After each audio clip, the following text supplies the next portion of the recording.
All right, ladies and gentlemen, today we'll look at Intro to Enthalpy in our unit of thermochemistry. We're going to continue to talk a little bit more, use some of the equations as we have been using, add a couple more to get us to actually the topic of this video of notes, and that is enthalpy. First off, we want to make sure that we understand that Q, or heat, and work, or work, W, are not state functions, and that they both can happen at either way. Whether the battery is shorted out or discharged by running the fan, or it has a change in energy. You can have that can done, and usually when the fan is running, the little motor in the back, there is some energy that is lost, both to heat and work, and that is just how that happens. Now, when we have like a filament, and that would be what this would even look like, and that would be, you would have energy being given off, and that's kind of like almost what a light bulb would look like, and that would have that coil there, and it would heat it up, and then it would give off a large amount of heat. But they have different things going on here, where this is going and giving off just heat, where the fan is giving off both heat and work, blowing air. Both of them give off the same amount of energy. So which one is which? Well, they both are giving off the same amount of energy, but they're doing two different things. And one gives off less heat than the other one that's all it gives off. It doesn't really do a lot of work as we define what work is. And so it is a little bit kind of a big part, and it's just kind of an intro part to what we're going to look at next. And that is that we can actually take and look at systems that dealing with pressure and volume, and that would be something that would be inside of a cylinder.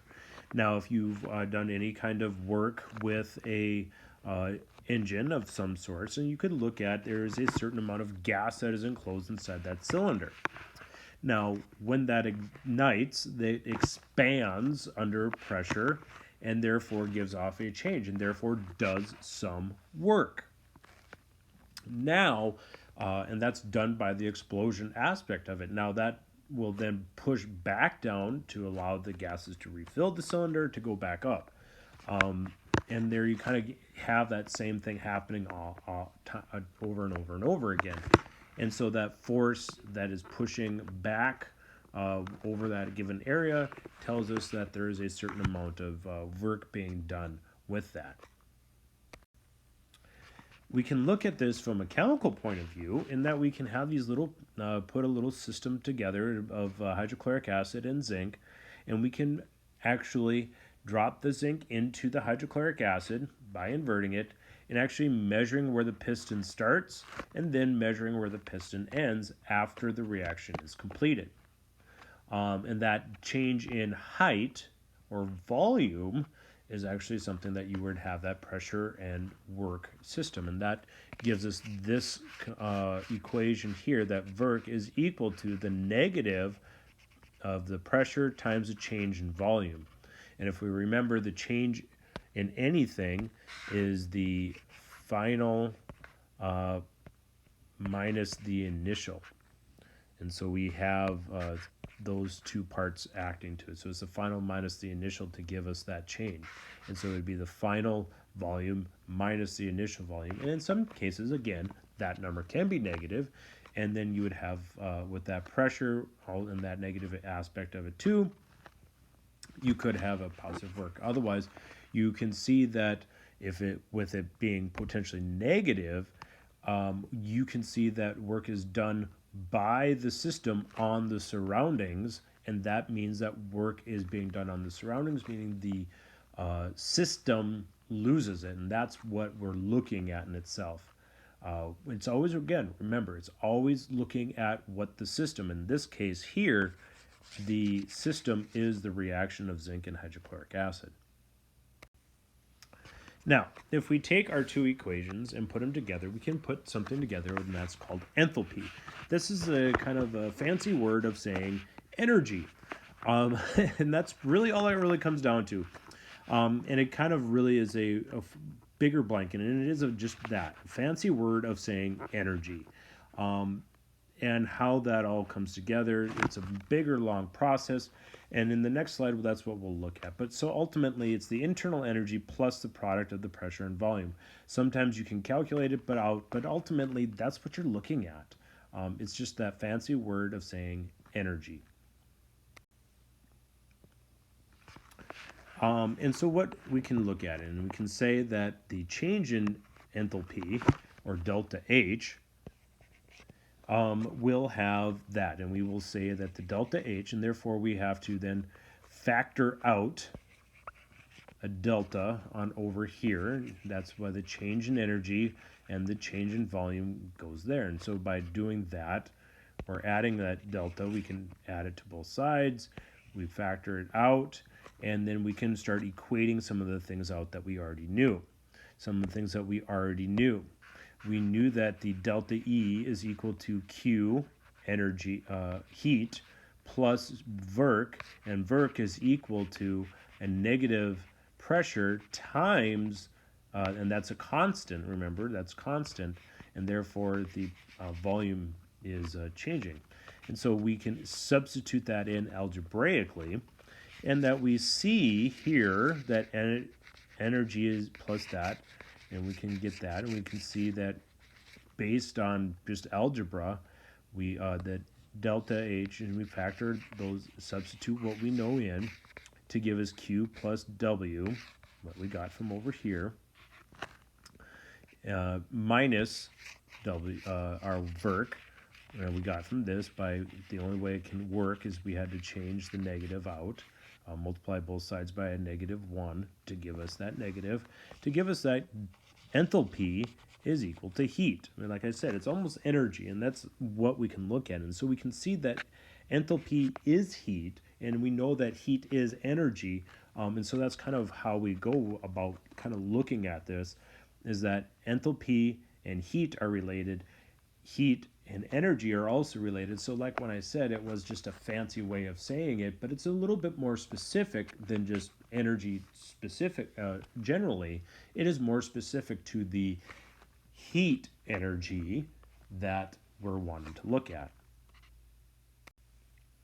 So what does that look like for us in chemical reactions? Because that's what we need. That's what we're worried about. And when we have our reactants here, we have our methane and our oxygen. When it combusts, it gives off heat, because we know that, because that's a lot of us will heat our homes with methane gas, and since it gives off a lot of heat to give us carbon dioxide and water, that enthalpy is negative, as it should make sense.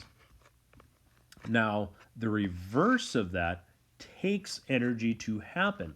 It takes a lot of energy, actually the same amount of energy, to give going from carbon dioxide and water up into methane and oxygen. It's not a spontaneous reaction by any stretch of the imagination. This reaction happens much faster. Now, we also have delta H as our products minus our reactants.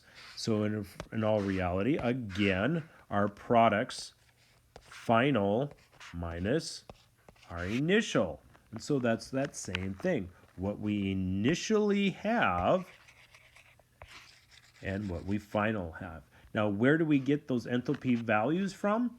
We utilize our appendices, and a lot of times these are going to be tabulated values for us. We will be able to do some calculations of these. We'll do some labs that will allow for that to happen, but nevertheless, that's kind of what we're looking at, and we will be able to deal with that. But this here is a very important thing moving forward. So, when the reaction is endothermic, the enthalpy is positive. That means it's going to feel cold. Endothermics usually gain heat, and that's going to have a feeling of cold because it's pulling energy into the system from the outside. Gives it that feeling of cold. Then exothermic reaction, the delta H or enthalpy, is negative. It's going to feel hot because that energy is leaving the system that we have with that. And so we have to be very mindful of where is this going. But the big things that for us is endothermics give us delta H positive and exothermics give us a negative delta H. Now that also depends on where it's written in the chemical reaction. That we'll talk about that in just a little bit or in the next video, but where the enthalpy is written, if it's a part of the chemical reaction, where it's written is a big important thing as opposed to just the sign itself. So it's important to know, but these are your two big things that we'll look at. So when we see a spontaneous reaction of the formation of water, where we have a reaction here that we have seen in the lab and also in the classroom, where we have our enthalpy, our reaction of hydrogen with a little stick lighter on the end of the stick there, a little candle. Boom, combustion happens. Enthalpy is being given off everywhere to make that water. You felt it as that wave of heat as it went across the room, and even people in the back of the classroom felt this enthalpy or this wave of heat energy coming at them.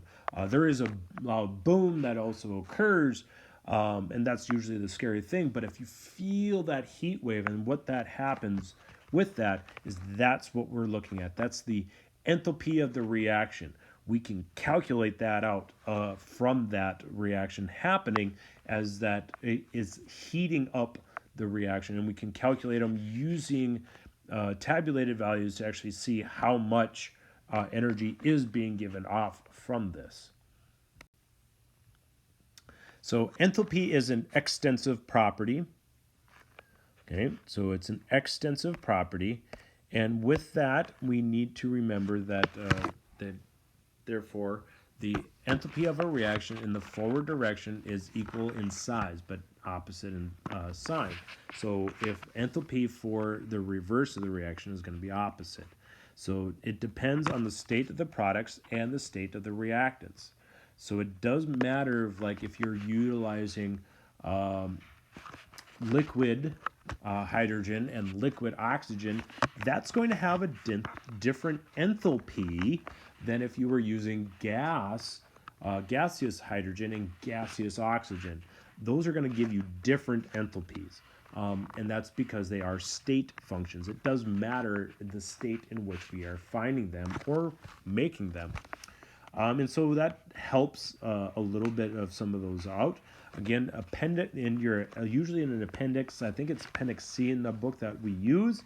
However, it can change, but a lot of times these are tabulated values that you can actually calculate. Now, if they are in their natural stable state, you might find those enthalpies to be zero, and that means they're in their most stable form, therefore making them very hard. And so just make note of that as we are continuing forward.